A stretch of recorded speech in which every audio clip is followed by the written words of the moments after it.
Disnaker bahkan menyebut pabrik merencanakan PHK terhadap total 2.000 orang karyawan.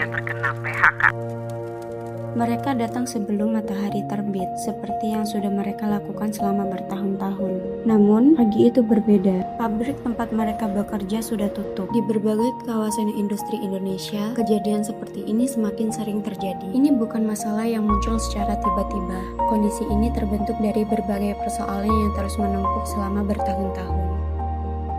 Awal tahun 2026 menjadi masa yang tidak mudah bagi banyak pekerja di Indonesia. Data Kementerian Ketenagakerjaan mencatat sebanyak 15.000 pekerja terkena PHK.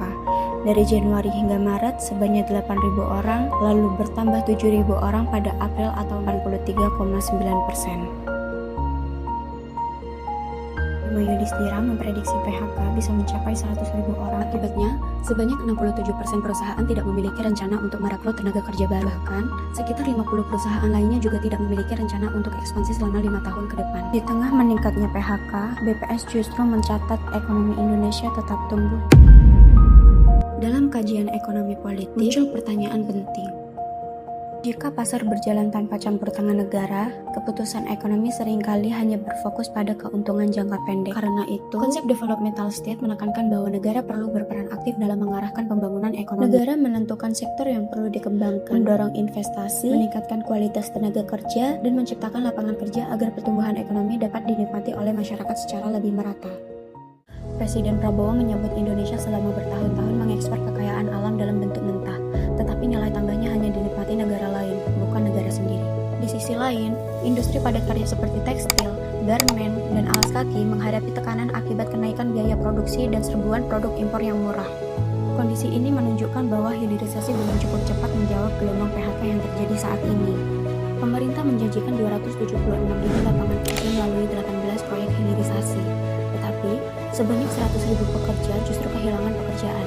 Yang dibutuhkan bukan hanya sekedar janji di masa depan, melainkan solusi hari ini. Data ini menunjukkan bahwa di balik angka PHK ada kehidupan yang perlu untuk diselamatkan. Pertama, negara perlu memastikan bahwa perlindungan bagi para pekerja melalui perluasan akses BP Jam Sostek dan program jaminan kehilangan pekerjaan. Kedua, percepatan pelatihan vokasional yang selaras dengan kebutuhan industri hilirisasi. Dengan begitu, para pekerja yang terdampak PHK hari ini memiliki kesempatan untuk mengisi lapangan kerja baru di masa depan. Ketiga, industri padat karya perlu dilindungi dari masuknya barang impor yang dijual dengan harga yang sangat murah dan bisa mengancam usaha dalam negeri. Keempat, pemerintah perlu memperkuat koordinasi antar lembaga terkait supaya kebijakan hilirisasi dan kebijakan ketenagakerjaan dapat sejalan dan saling mendukung dalam mencapai tujuan pembangunan ekonomi. Kemajuan suatu negara tidak hanya tercermin dari tingginya pertumbuhan ekonomi, tetapi juga dari kemampuannya dalam menyediakan pekerjaan yang layak dan menjaga kesejahteraan masyarakat.